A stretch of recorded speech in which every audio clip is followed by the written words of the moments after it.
Michael est un employé heureux. Son heure de travail est payée 50 centimes de plus qu'il y a 2 mois. Une augmentation automatique, car son salaire est indexé sur l'inflation. Ça permet de combler un peu la hausse du gasoil, par exemple en ce moment, ou après se faire un petit peu plaisir. L'indexation est calculée en fonction des prix du quotidien.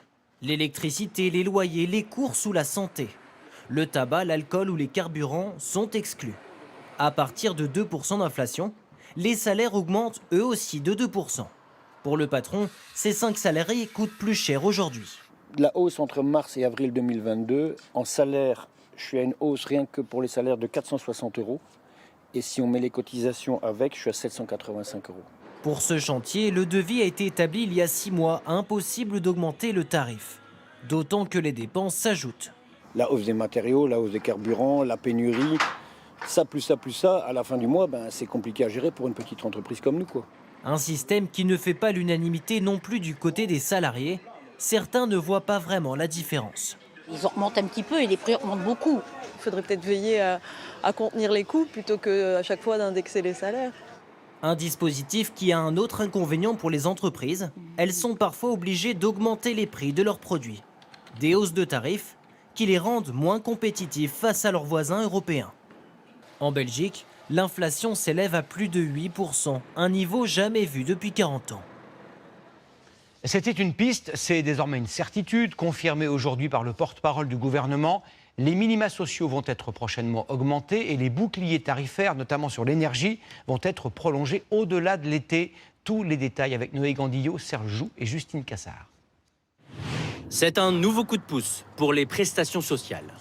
À partir du 1er juillet, certaines d'entre elles seront revalorisées. C'est le cas du RSA ou de l'allocation adulte handicapé.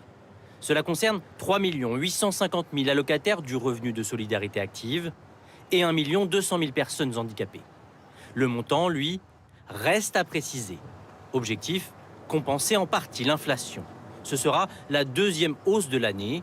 Le 1er avril déjà, les prestations sociales avaient augmenté de 1,9%. Deuxième annonce du gouvernement, le bouclier tarifaire est prolongé jusqu'en décembre 2022. Mis en place en octobre, il a permis de bloquer le prix du gaz et de limiter la hausse du tarif de l'électricité à 4%.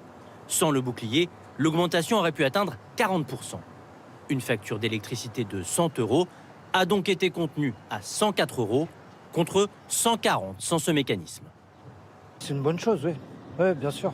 Parce que la vie est chère maintenant en France. Très cher. Ça peut être intéressant, surtout c'est prolongé jusqu'à l'été prochain, histoire que ça n'augmente pas pendant l'hiver. Là, on aura besoin de se chauffer pour la plupart des foyers qui sont à l'électricité. Pour moi, ça reste une mesure un peu transitoire et je pense qu'il va peut-être falloir réfléchir à d'autres mesures de plus long terme. Enfin, un chèque alimentaire sera mis en place cet été. Son montant n'est pas encore définitivement fixé, mais il devrait atteindre entre 50 et 60 € par mois et concerner quelques 8 millions de Français.